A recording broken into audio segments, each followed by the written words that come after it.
Hey, Mary. Just gonna wait a few minutes. Listen to one of my favorite musical scores or movie scores.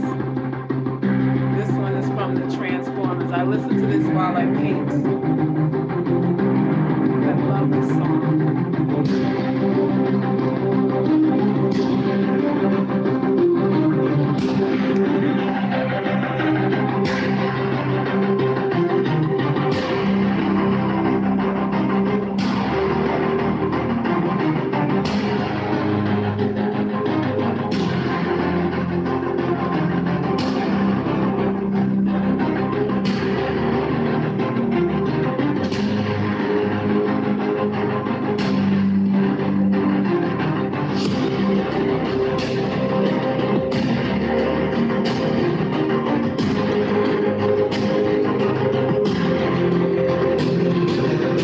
Hey, honey.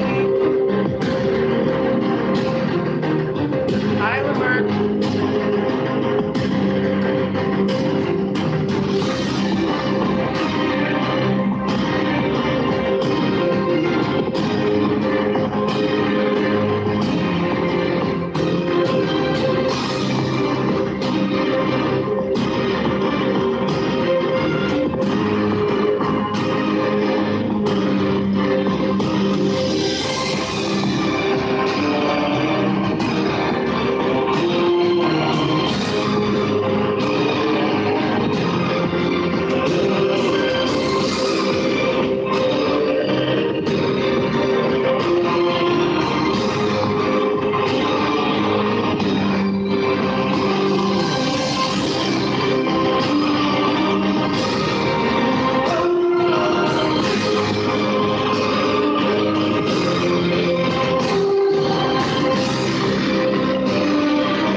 Hey, Tiffany.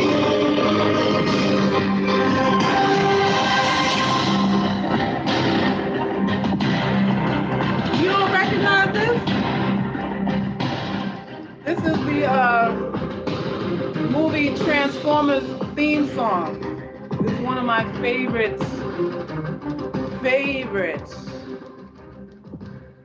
musical scores, movie scores to listen to. It gets me in the absolute zone. I feel like a champion, a straight champion. How you guys doing today? Hope everybody's good.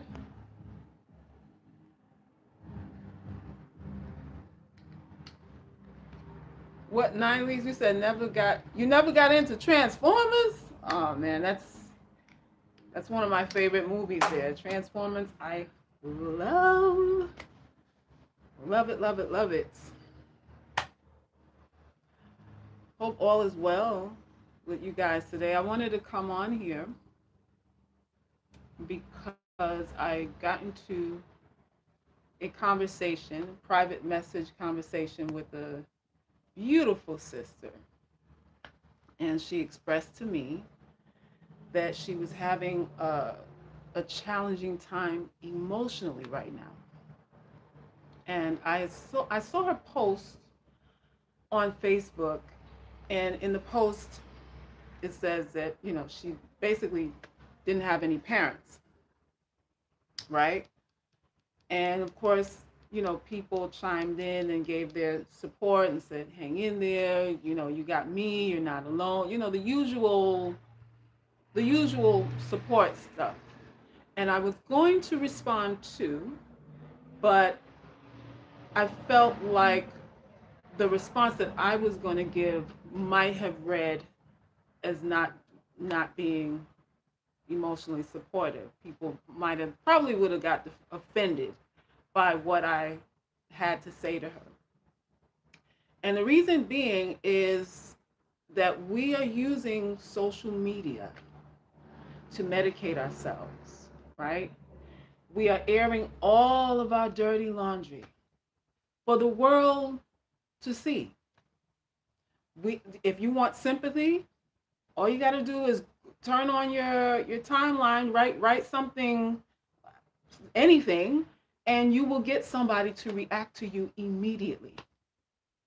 So we got this dopamine thing going on. And Facebook, what it does, it gives us an instant high. We get acknowledgement, we get validation in 2 seconds from posting whether it be a picture of, I see girls that post pictures of them shaking their ass, other posts of, traumatic things that are going on, bad this or that, I'm in surgery and whatever. And you'll get people to respond to you. And that's what we're looking for. We're looking for the attention. And I knew that's what it was with this beautiful sister. I knew it was just to get attention. And, her and I had talked about this before. How, you got to be careful what you're putting out there, because a lot of this stuff, your grief, is just entertainment for other people. You see it as a release. A lot of us are using it as therapy, pseudo therapy, but your tragedies are entertainment, and people gravitate towards friction and conflict and gossip and anything sad or painful is entertainment for people. It's entertaining to people. So while you on the outside, this woman was getting a lot of, support, ether hugs and all of that, at the same time, she's just something else for other people to talk about at the end of the day. That's all it was, but we're addicted to it. We're addicted to it. So she messaged me. I didn't say anything. I didn't respond. I just let it go, because I was in a space where it was really going to come off harsh, and I just, didn't want to be bothered. But ironically, she came to my inbox and said that she needed to talk to me. So I gave her the business, of course, privately. And I told her exactly what I felt about what she was doing. And I said, pretty much in so many words, you're an attention whore. You want people to pity you. That's why you post stuff like that. And, she's not alone, of course, but, I told her that's exactly what it was. And I said, what is the benefit? I asked her, what is the benefit of getting pity? You get validation. You now matter. It appears that you matter to somebody when they show pity for you. And that's all you want. You want to matter to somebody, because your parents, you don't matter to your parents, right? So you want to matter to somebody. And the problem is that's an illusion. It's an illusion. So what she was doing was putting on a show to get a response, to get a reaction, to get a connection, to interact with people, to feel love. She put on pretense to get that immediate response. And I told her that's exactly what it was. I told her that. And, we got to talking, and then she said she's in a really rough place emotionally, and she had to check herself into a psych ward. Like, it was so bad, she was having suicidal thoughts and everything, and they label her, what was it, bipolar, manic depressant, something, some long title. And I said, okay, now you got a label. Now you went in there, you got a label, you're officially diagnosed now with something. It's official now. How does that make you feel? Were they able to make you feel any better? Because she's still going through it, She's still going through it, but, they gave her medication to calm her down, to get her to quiet herself down, and now she's out in the world again, having to face the world again, as we all do with our traumas. And I told her, you have worked yourself up basically into a script. Like, you're following a script. You are putting on this other personality. You're deciding to be hurt because of something that happened to you in your past. Justifiably, you should be hurt. You are justified to be hurt. You have every right to be hurt. But what can you do with that? What can you do with this justifiable thing that you have in your heart and in your hands? Just because it's justified that you should feel pain doesn't mean that there's a benefit to replaying what happened in your life over and over and over again. But she is getting positive reinforcement because when she states things like, I feel alone and I was this and I was that, people come to her rescue. So she's getting the reinforcement, she's getting what she's looking for in playing the victim. And this is what happens with a lot of us. Yes, what happened to you is serious. Yes, what happened to you should have never happened to you. Your parents should have been protective of you. Absolutely. And now that we know we're clear on the right and the wrong of what happened to you, what's next? What do you do with that? You're replaying these events over and over and over again because it's satisfying a need within you. It's satisfying your need to be nurtured. And when someone goes, oh, hugs, that's that nurturing you wanted from your mom that you didn't get. But it's not real. It feels real. You want to believe that people really care about you in that way, but it's not real. Social media, there's nothing real about social media. Social media, come on. But we get caught in this loop, in this cycle, and we post things and we put our business out there, sometimes forgetting what we've even said, and it's out there in the universe, and somebody could archive everything that you said, and you're like, oh my God, I was in a different space 2 years ago. I don't even feel that way anymore. But it's cemented in time. You must be careful what you're putting online. Facebook is not a doctor, it's not a psychologist. I know it feels good because you think you're not alone, but you have to be careful in the seduction of social media. And we all wrapped in it. It's like an addiction. It's like an addiction.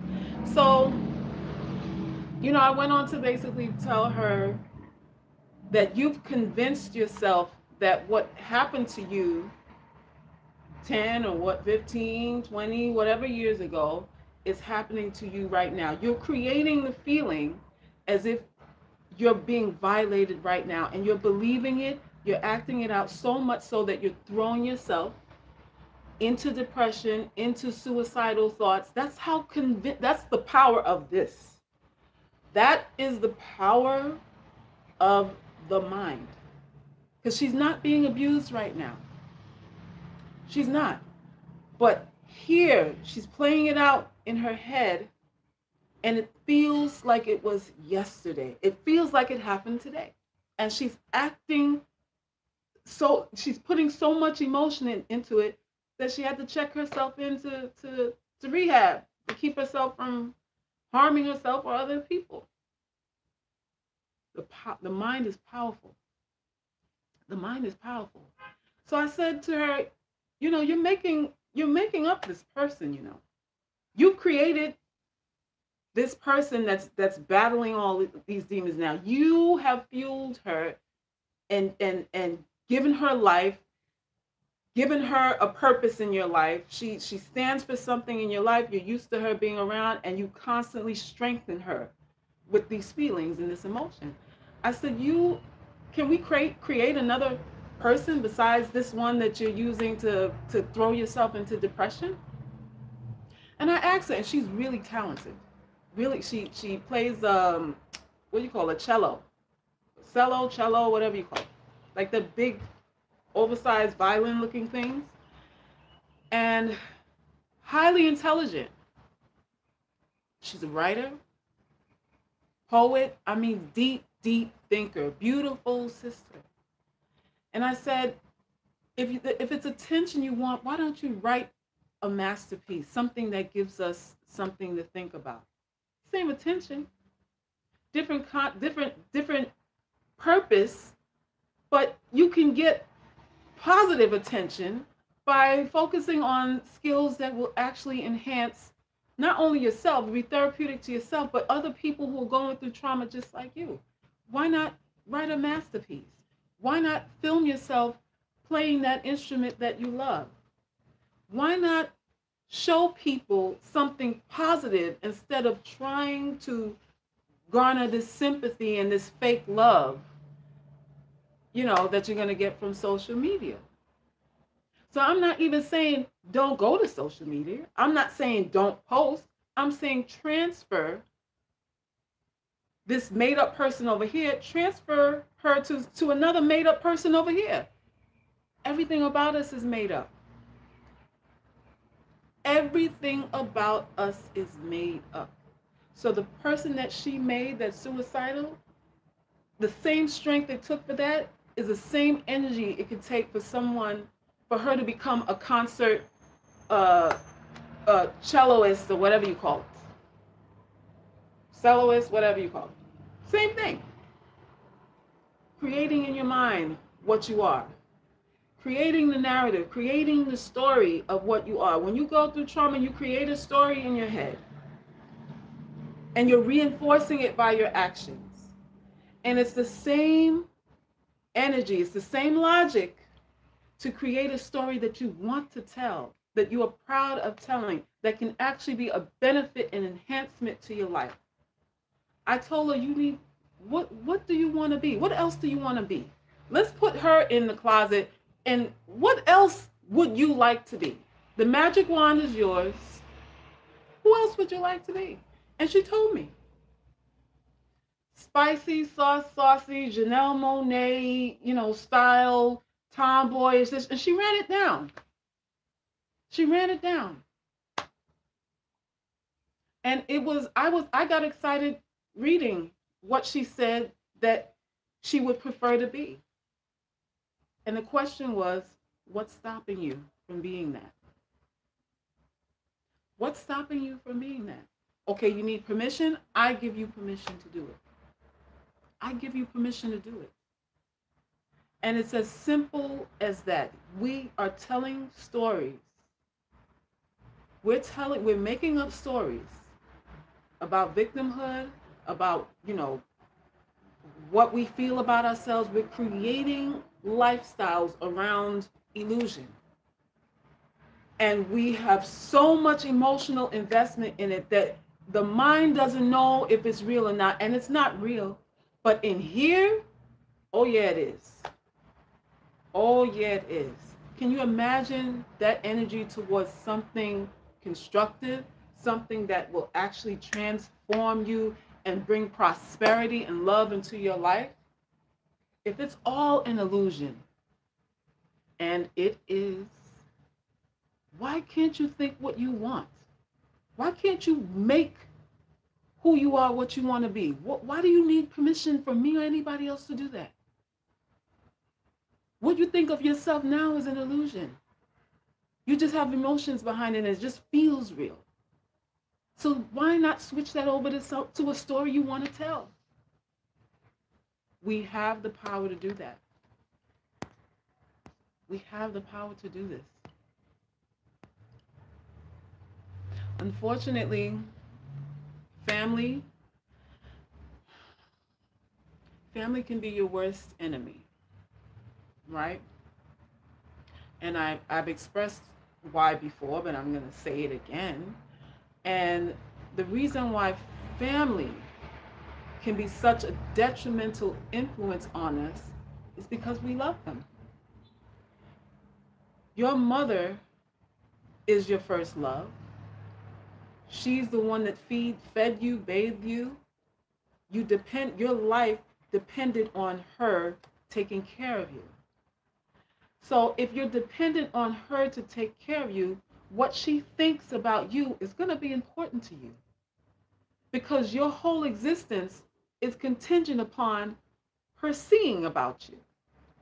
So if she says you're ugly, which some mothers do say that to their daughters, and she's the one that puts food in your mouth, you're going to translate that as a fact. Why? Because number one, you respect her, you look up to her, you're dependent on her.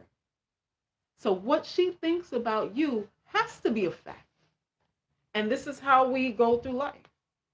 The people that we respect and love, which is usually family, can manipulate us the easiest because they see all of our weaknesses. They see us in the stages of dependency and they exploit that.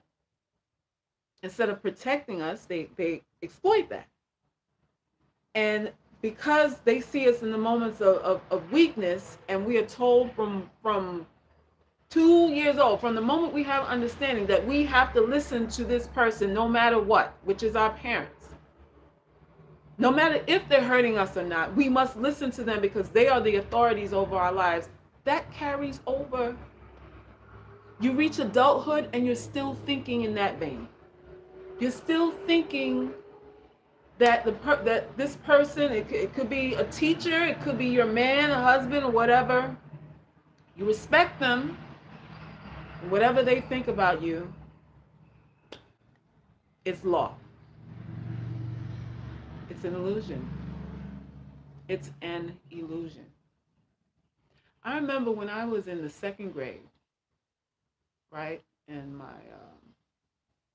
it was close to the end of the year, and I had asked my teacher something about the third grade, and when I graduate, I can't remember the exact question, but I remember the scenario, just not the exact question, but I know I asked her something about third grade.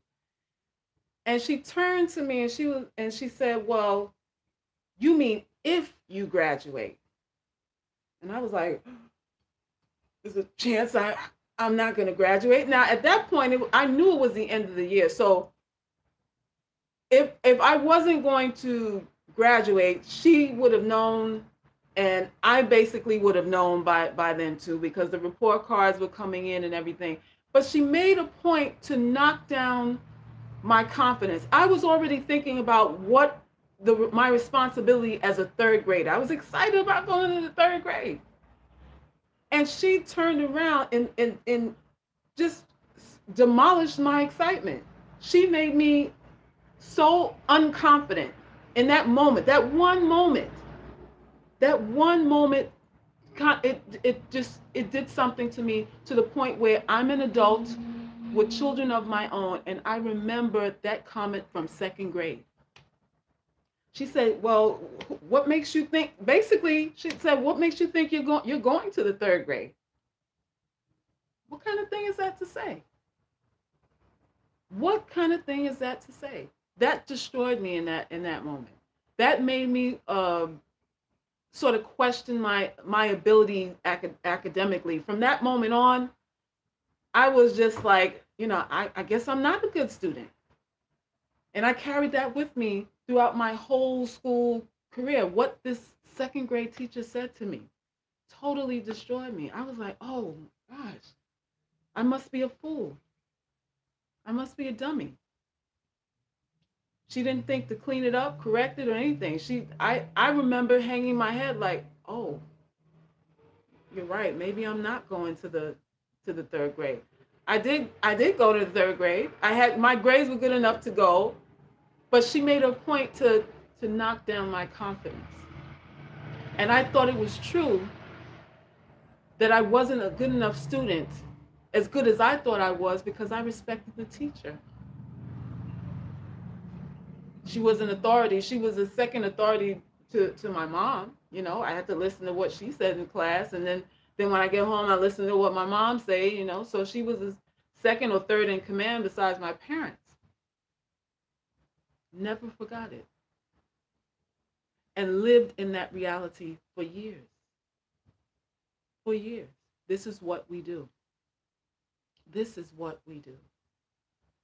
So my message for you today, those of you who are in this, depression or space where you just feel defeated by what happened to you in your past, is this: you write the chapters of your story.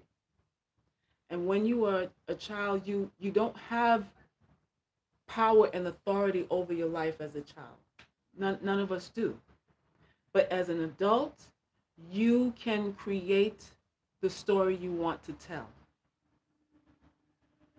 If you want to be one of those ones that, you know, feel it necessary to speak about your abuses to everybody, and you know, for whatever reason you feel some sort of satisfaction in expressing it, I'm with you on that.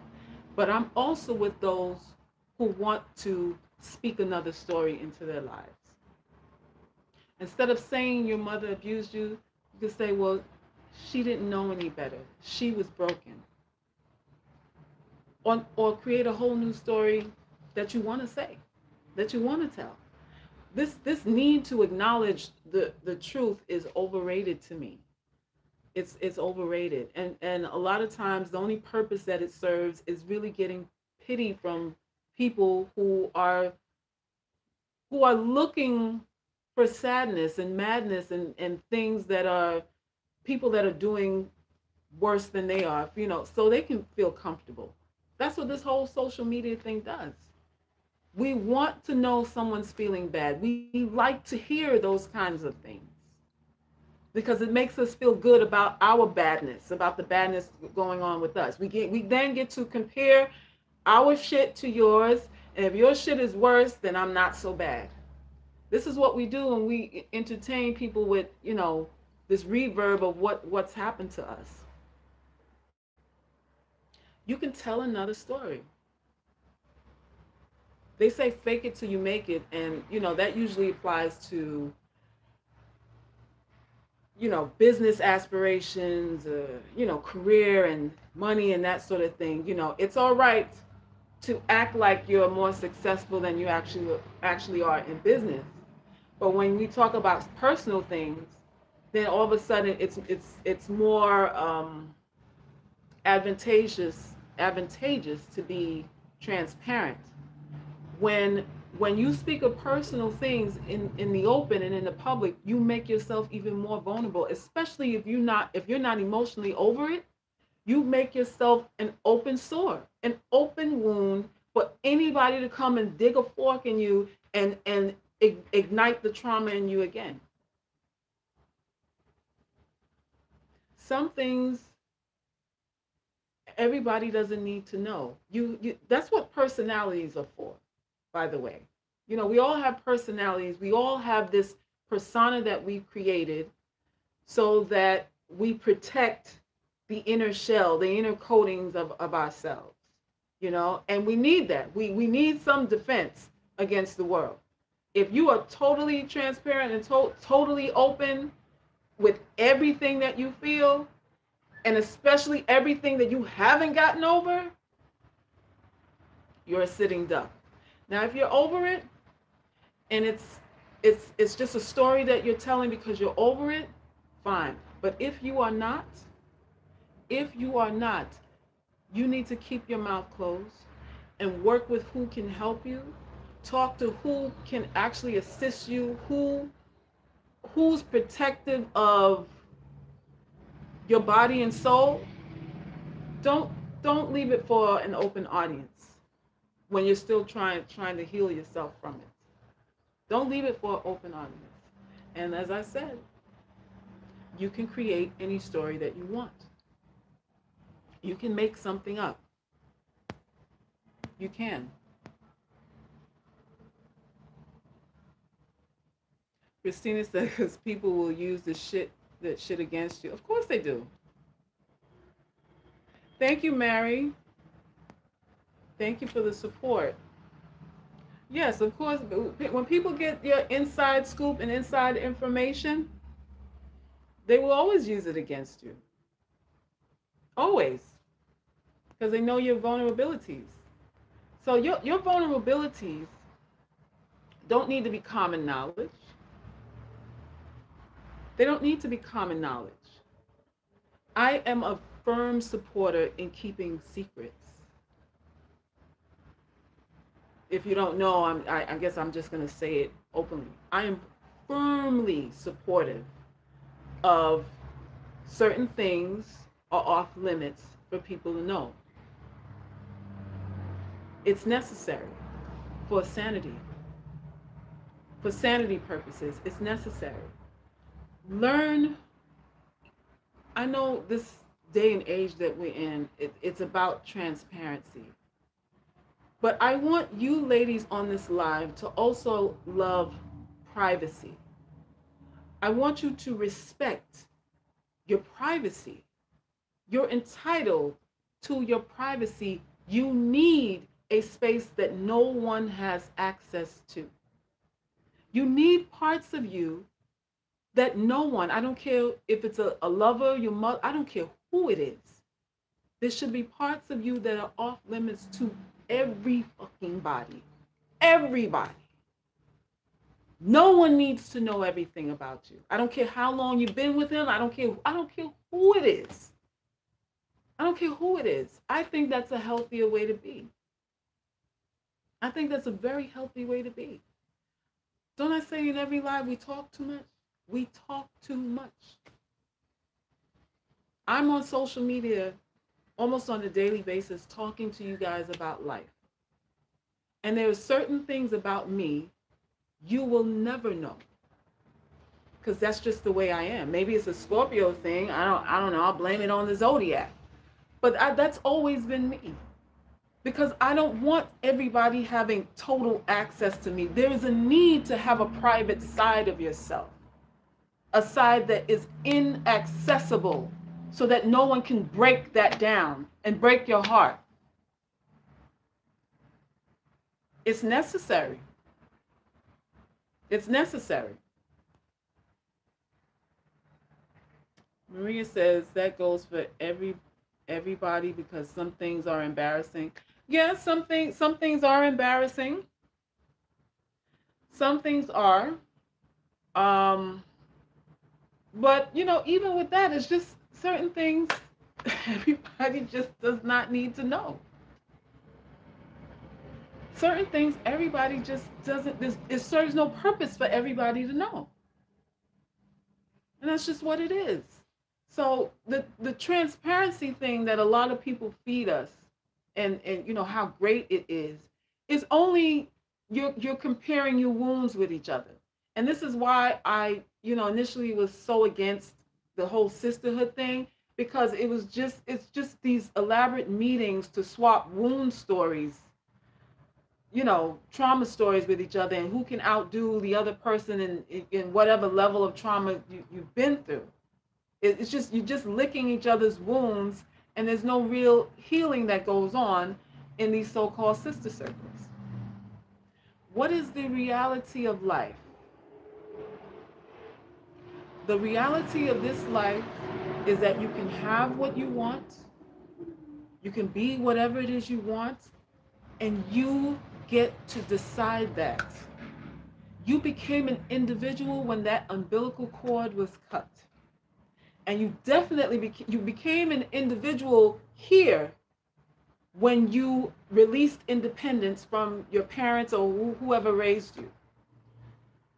But we go through this thing called life thinking we're obligated to people. And you're not obligated to anyone. And for some of you, me even saying that, it sounds bad. It sounds unhumanitarian. But it's the truth. The first person that you have obligation to is yourself. And I told this precious young lady that I care about me, right? I care about you too, but I care about me more. I want you to be okay. I want you to be safe. I want you to be well. I care about you. But I care about me more than I care about you. That's the reality. And that's how I live my life. That's how I live my life. I don't mind showing compassion. I don't mind being generous. When the mood hits me to do all of that. I'm all of those things. But I always care about me first.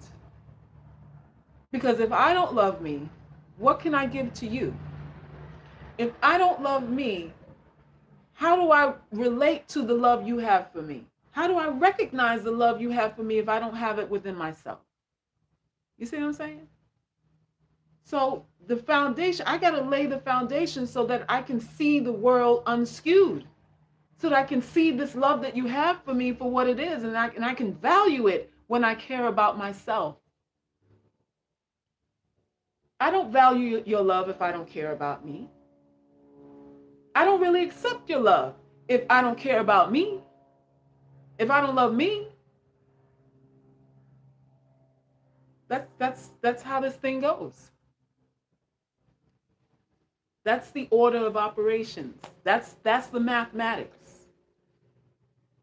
That's the mathematics here. You can't have the love of someone else if you don't have it for yourself. And this is why people can be in relationships where the person is attentive, they're perfect. And the woman sitting there, she can't accept the good treatment. She can't recognize it. She doesn't value being cared for in that way. She hates herself. And you ask yourself, how could this woman feel all of this when the guy adores her? Because she doesn't have it in here. She doesn't have it for herself. So she's really not feeling it. She's not recognizing it in him. She's not feeling it at all because she does not have it within. In order to give love, you have to have it. You have to. How do you give something that you don't have? How? How can you give something that you don't have? Self-respect is about love. Understanding that you are in full authority over what you think about yourself. You can't change the outcome of anything, right? You can't control how people feel about you. We can't. We can try. We certainly try our best to do. We jump through a lot of hurdles and hoops and all kinds of stuff, trying to control the emotions of other people, and we cannot. The only thing we can control is here, the mind-heart connection. We can control what we do. We can control how we respond to things. We can control what we translate this and this as, what we interpret things as. We have full and total autonomy over that. And that's all we have control over. You can't control if your children are going to love you. There are good parents out here whose children can't stand them. How does that happen? We have no control over anything outside of ourselves. This you have to understand. You have to accept it. So if you grew up in a household where your parents were not good people, and you understand now that you can't control people, no matter how nice you are, no matter how agreeable you are, no matter how giving you are, or whatever, you can't control people, then you accept them for the individuals that they are. And you don't marry the treatment they're giving you with your own self-worth. I can't control you. If you didn't love me as a mother, I have no control over that. That is your decision. That is your bag. I'm not holding your bags. My decision, my conscious decision, especially now that I'm an adult, is that I'm going to love me, that I am worthy. And I'm going to look for the reinforcements that I am worthy in every fucking thing that I do. Everything that I do has a purpose of worthiness, of showing me that I'm worthy. Everything I do is calculated and methodical towards showing me that I'm worthy. That's what it has to be in order for us to turn ourselves around. In order for us to turn ourselves around, because guess what? That demon in your ear, like you ain't shit, that whisper from Beelzebub, from Lucifer, whoever you want to call it, is in your ear, constantly telling you that you are nothing, tempting you to do stuff that you know you're not supposed to do. The devil is real. The devil is real. And Jesus said the devil is the god of earth. Jesus called Lucifer the god of earth. There's a God in heaven, but Lucifer is the God here. Lucifer is the God here. How you think Lucifer was able to tempt Jesus with kingdoms and all that if he didn't own it? Lucifer tempted Jesus with all the riches in the world. How could he have done that if he didn't own anything? The devil is the God here. Know that for certain. I don't care what you believe. We see evil all around us. No matter if you don't believe in God or not, you see it all around you.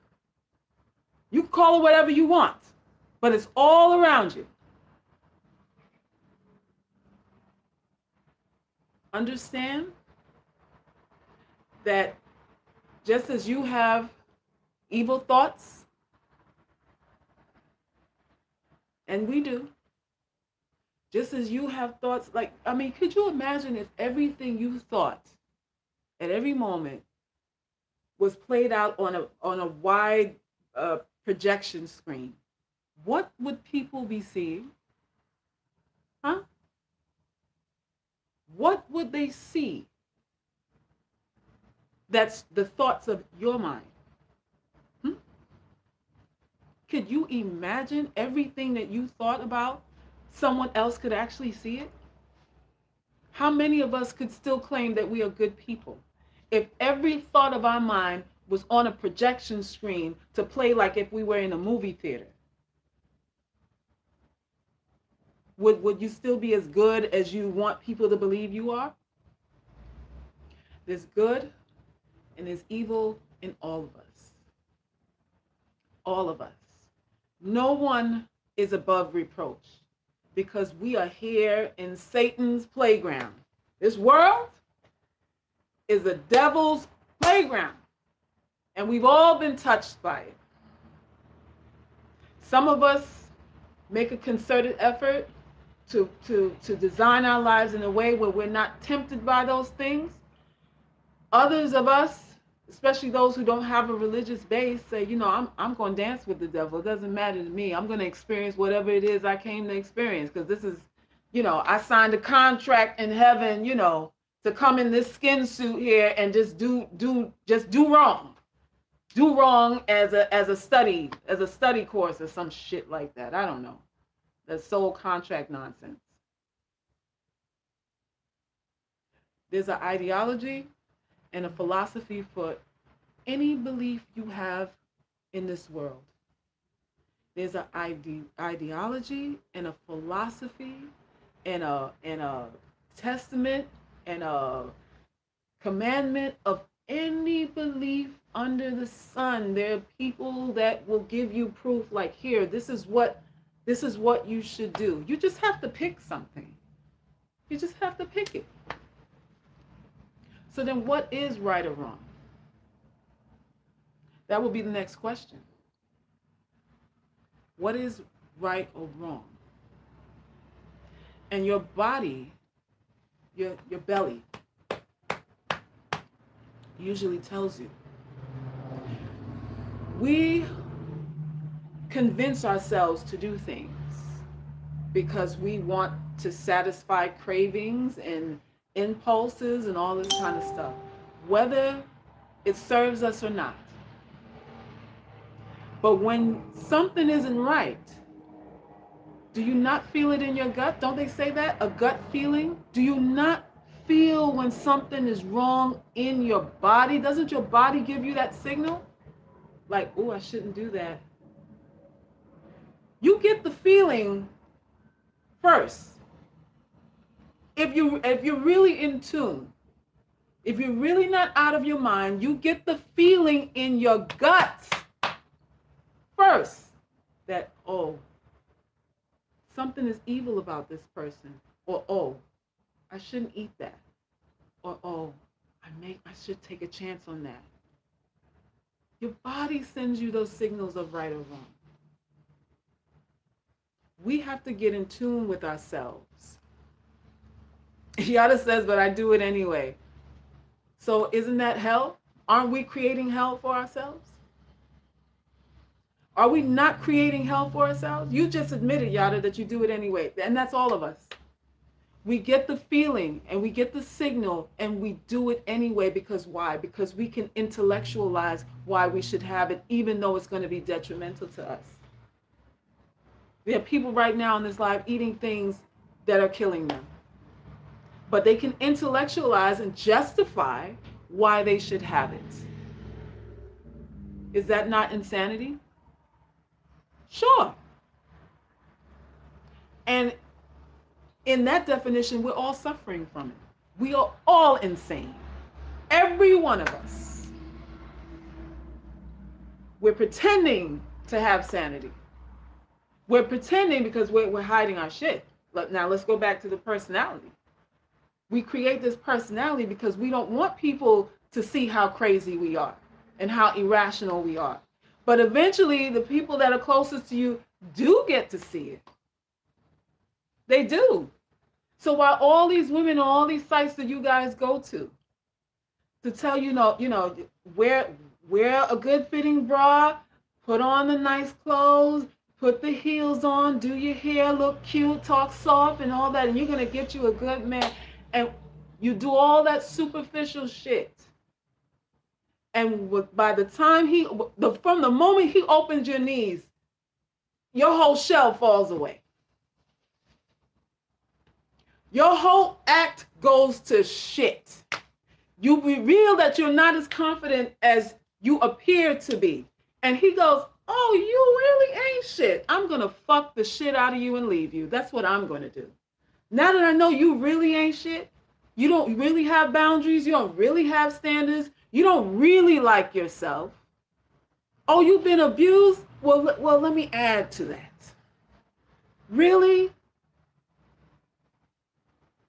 Let me put in my quarter. Let me put in my share. This is what people do. This is what people do. We are all nutbags. All of us. It's just some are better pretenders than others. Then you want these men to commit to you and make promises to you. And you silently are suicidal. You silently wish that you were born someone else. You really wish you were light-skinned. You really wish your nose wasn't as big as it is. You really wish that, you came from another country or whatever. You have these things that you really wish you were, but you hide behind the appearance that you have it all together. You hide behind it.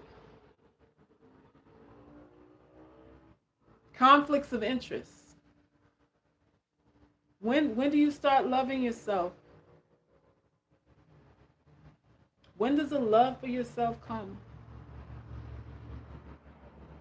The love for yourself comes when you realize that you are alone. You are alone. Not lonely. That's different. But alone. Alone meaning you are a soul here in a body, and no one, not even your mother, can breathe for you anymore.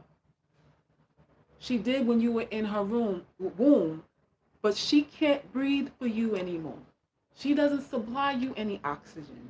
You are alone in your sorrows, my dear. Yes, you are. And that means that you are in control too. What alone means is that you're in control. That there is no one that can do for you what you need to do for you. There's no band-aid. Nobody's coming to save you. No one's coming to save you. It doesn't matter how fucking nice you are. If you eat the wrong things, you're going to end up in the hospital. Let's deal with logic. So up here has to coincide with here and has to coincide with action. Because I can be nice and still kill myself with the wrong food. And then what? What is my niceness worth then? What is my niceness worth then? You are spirit and flesh. Spirit, flesh, and blood. And each part of you needs their food. Thank you, Mojo. Thank you for your donation. Each part of you requires a certain type of food. You can't pray away your disease without taking action tangibly through herbs, right foods, and all whatever else you need to synthesize and create the cure. You can't just pray it away without action. That's the point. So you are a whole being. You are a holistic being, and you respect all sides of you. Don't just give all your attention to the spirit part of yourself and neglect the physical. Don't just say you're all physical and the spiritual side doesn't get any food. Either way, you're going to go crazy, you know. Either way, there's going to be a deficit, and you're going to act out as an incomplete being. You're going to act out your life incomplete. If you're in front of a man and you don't have a spiritual base, you're going to get used. If it's all physical for you, you're going to get used, because reasoning comes from the spirit realm. Reasoning and thinking, the act of thinking, comes from the spirit realm. If you say to yourself, spirit doesn't exist, and I'm just purely physical, and you screw around and everything is about indulgence, how is your life going to play out? How is your life going to play out?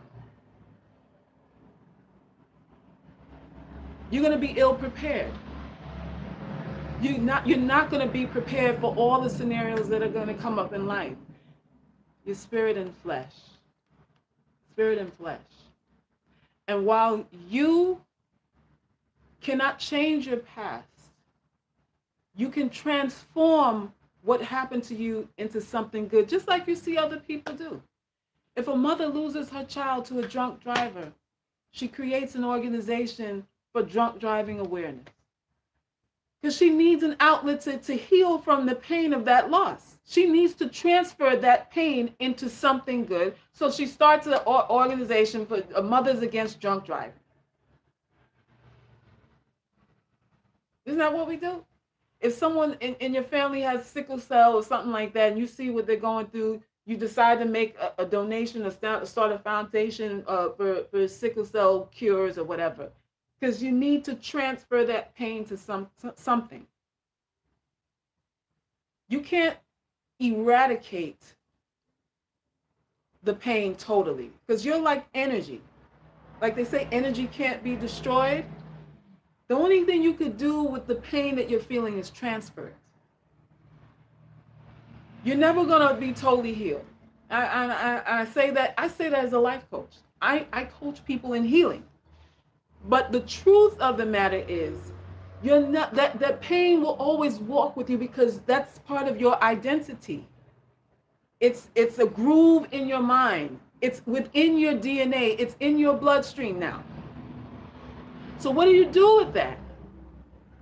You have to transfer that energy to something constructive, something meaningful, something that will change your life, and not only your life, but the lives of people around you. Because if you've been traumatized, you want to know that you matter. You want significance. Because your parents or whoever violated you took away your significance. Just like my second grade teacher took away my significance. They took away your significance, but you're still living. How do you function in that? You have to transfer that energy into something that will build you back up. Just acknowledging it is not enough. That's what all these sisterhoods do. They just acknowledge what happened and acknowledge what happened and, love and love and love. And you go back home and you look in the mirror and you hate yourself all over again. Because those women in the groups, in the meetups that you go to are just pacifiers. They're like babies with pacifiers in their mouth. And you take the pacifier out with the baby, just start crying. Put the pacifier back in, the baby's okay. And that's what these organizations and groups do. They just pacify you, and you're never truly on the road to transformation. Healing really is transforming the energy. You can't destroy it. You really can't. Because you can't destroy the reality that something did happen to you. But you can transfer it into something useful in your life. That's the point of this. It doesn't matter how good you think you are. It doesn't matter. It doesn't matter how right you think you are. That doesn't matter either. It doesn't matter if you can pull off even making the person who violated you feel guilty. That doesn't matter. Because a lot of people will say, I'm sorry for what I did to you, right? And you're still walking around with pain. They could apologize and acknowledge what they did, and you still feel slighted. You still feel angry. You still feel whatever it is you're feeling. That an apology won't heal you. An acknowledgement is not going to heal you. And some of you are waiting for that. That's a waste of time. That's a waste of time, because it's still going to go back to what your interpretation of your life is, what the meaning of your life is to you, and the stories that you decide to tell for attention, the pity, the validation. As warped as it is, telling your sob story validates you, and you need that because you want to feel valued.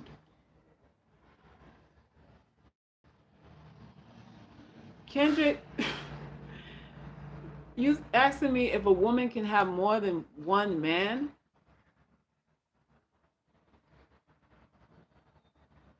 Really? Where are you going with that?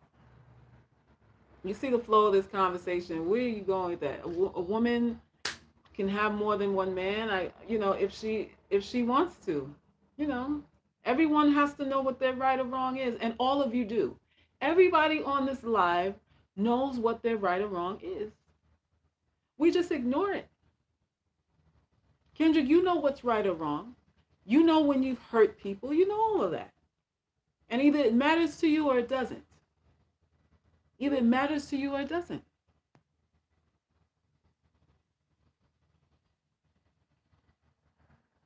Yada said Kendrick really wants my attention. Yeah, yeah, yeah. It's okay. I'll play with you. You want somebody to play with? I'll play.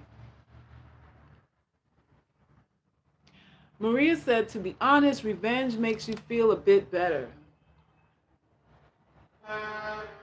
Yeah, it can. It can. It can. Revenge could also ruin your life. Revenge can also ruin your life forever. So you have to be careful with that. You have to be careful with revenge now. Revenge doesn't heal you. Revenge does not heal you. Roxy said revenge is dangerous. Yeah, it is. So you guys be mindful of that. Your war is with the devil, and the devil is you. The devil is you. The devil is you fighting with yourself for what's right, because you know what's right and you don't do it. So the devil isn't out there somewhere. The devil is in the mirror. The devil is who's reflecting back at you when you look in the mirror.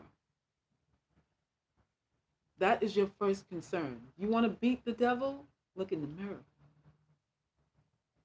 We self-sabotage all the time. We sabotage ourselves all of the time because we're fearful of other people. We're fearful of what other people think. And you got a devil that you sleep with, eat with, bathe with. That is you. And you worried about out there somewhere. And it's you that's sabotaging your own self. You're worried about how to control other people and how to get other people to do what you want them to do. But stuff that you know you have to do for yourself, you don't do it. Can you imagine the logic in that? You ladies go to other people's channels looking for the solution for relationships and how to get men to want you and do for you and all that kind of stuff.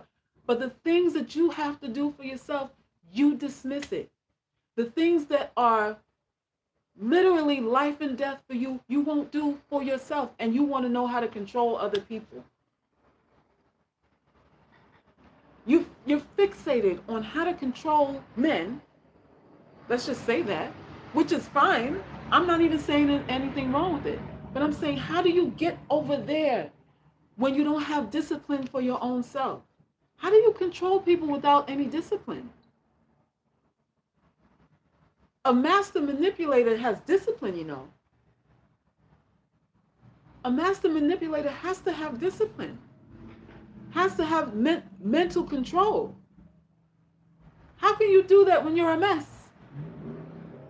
When you wishy-washy, when what anybody says, it throws you into self-doubt. How can you be a manipulator if it's so easy for you to get into a mode of self-doubt?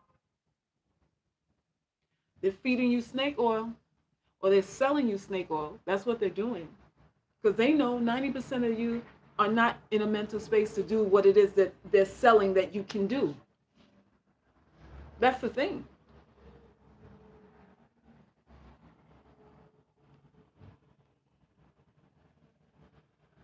That's the thing.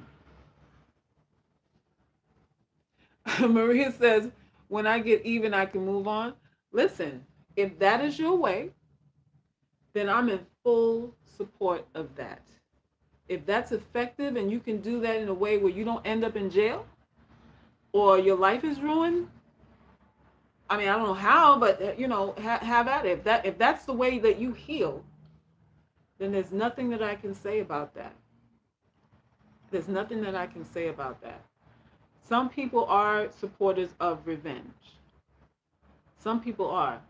But we live in a day and time, I've seen people get killed on Facebook Live because of revenge. I'm seeing people lose their life because of revenge. So it's like revenge is driven by rage. And rage is an unpredictable emotion. You can't contain rage. And you're not within your right-mindedness when you're in rage. So you really have to be careful using that modality to cut the cord, so to say. You got to be careful. Yada said, I need a Salkis Bible. Sure thing. Julian says, an eye for an eye. Okay. All right. An eye for an eye. Your life will change forever, though. Your life will change forever. So just be careful on that. Sometimes it's a better point to make just when you walk away. When you walk away, so. Maria said, no, I'm strategic life complaints that cause you find work with deities or call bosses, that sort of thing. Oh, okay. You a little more methodical with your diabolicalness. All right, Maria, I see you, girl. I see you. I might need to call you to do some dark work for me. Queen of Hearts said, revenge makes you feel worse in the end. Just let it go. Yeah, it can, if you're not in the right space, then you feel even more guilty. You feel guilty for what happened to you, and then you feel guilty for what you did in response to what happened to you. So it's a double guilt going on there that you have to be careful of. Gotta be careful.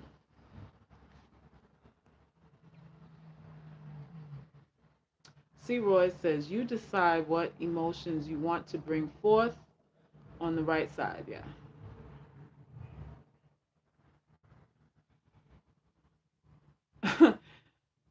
Kua Ku said, please, Salkis Ray is more a compliment than a fake book Bible because she is real and also shares the same struggle and understanding in the same reality we are in. Um, there is wisdom everywhere. And that's what I say about religion. I don't think we need to approach Christianity, Islam, Judaism, whatever is out here as fake, because spirituality, it's not necessarily a right or wrong in the spirit realm. We deal with right or wrong in the physical realm. Spirituality is more like soothing you through your confusion, trying to make sense of things that, are beyond your scope of understanding. This is what myth is necessary in every society for. In every society, you have a spiritual base. You have the woo-woo, I can't see it, but I know it's there kind of thing. Every civilization has it. It's necessary. It's necessary for our sanity and to balance everything out. So it's really just how you use it. I would not say that the Bible is fake. There's a lot of wisdom in it. There's a lot of wisdom in there. If you look at it as, what's the word? What's the word I'm looking for? Kind of decoding things. You're decoding the double meanings or the true meanings of things. So sometimes, we're kind of guilty of taking things literal, and in the spirit realm, it's not always literal. It's not always literal. Now I get, people say they don't want to worship a white Jesus, and you can get a black one or a green one or whatever. But you need a spiritual base. You need some kind of spiritual base to ground you and complete you. So pick something. Pick something. Pick something. I find that people who don't have a spiritual base, they lack compassion and empathy for other people. For some strange reason, they don't have it. Like they're missing a soul when they don't have a spiritual base. But that's just me.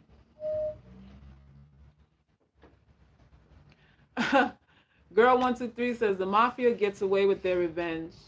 Okay, so you guys just want to kill people? Is that what you do? Oh, you said cops get away with revenge? All right. So just do the eye for an eye. Do the eye for an eye. You have to choose what is right or wrong for you. And if girl 123, if you're gangster like that, and if you're really about that life, you might survive doing a revenge play like that. But I find that the only people that survive things like that are people who are really in that mental space to handle it. You know what I mean? You have people that, if two people were going to rob a bank and one of them didn't want to do it and the other one felt entitled to the money that was in there, it's usually the one that didn't want to do it that gets caught. That's how energy works. The one that didn't want to do it didn't feel entitled to the money, so he was the one that got caught. The one that wanted it and felt that was his, and even though he didn't work for it, he's able to elude police and get on with his life and do whatever. This is how energy is. So if you're playing like you're bad, if you're playing like you're gangster, you're gonna get in trouble. If you're not really, really resonating with it, you're going to get in trouble. There are people who resonate with the evil that they do. They have no issue with it. None. And they live long lives. They live just as long as good, quote unquote, good people. Just as long. But you have to know you're right or wrong. If you feel it's wrong to hurt somebody, then you have to live like that. Because if you hurt somebody, you're liable to get hurt in return, and even worse. It's just what it is. You can't fake who you are. There are real devils walking around out here. There are people who are animals, and they have no issue with that. If you have a conflict with that, you're going to get yourself into trouble. And that's it.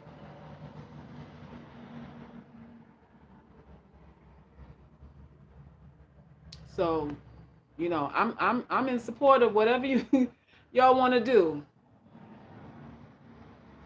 Yada says, what about upping instead of revenge? What does upping mean? I don't know what upping means. But, I guess to kind of bring it on home and finalize my point, um, you have to know who you are. You have to know who you are in terms of what you're comfortable with, what your stomach says is right or wrong. You have to start listening to the signals of your body. That your body is nature. Your body doesn't deal with your intellectualness. If you put the wrong food in your body, you're going to get heartburn. If you eat the wrong things, you're going to get fat. Your body doesn't care how you intellectualize it. Your body is as close to nature and the truth as you will ever get. Animals show you this. Your vehicle that houses your spirit form is your truth. It is your truth. So you just start there. You can rationalize taking out revenge on somebody, but if your heart is naturally kind, you're going to get yourself in trouble. Big trouble. So don't do it. Don't do it. What is your nature? What is your body telling you that you are? What are the signals that are coming to you to avoid this or do that? Just start obeying them. Just start obeying them. That's what you do. Don't say because that person did that, I can do that too. We get ourselves into a lot of shit. Admiring people for doing things that we are not biologically capable of doing. We don't have the emotional constitution to do it. And we follow behind what we think is power. And we mimic that. And we get ourselves in a shithole. We get ourselves in a real nice big hole and bury ourselves. Don't do it. Do not do it. That's it. That's it. So you can tell the story you want to tell. Life is hard. Life is unfair mostly. Life is unfair. Most of life is unfair. Most of it. You'll have happy moments here and there, but most of it is pain. Do you guys understand that? Life is mostly pain. You can count on your fingers. If you recall memories of happy times, the fact that you can remember them means it was so few and far between. The fact that you can recall every time you were happy means it's not a whole bunch. It's not a whole bunch. It's just what it is. It's the school, as they say,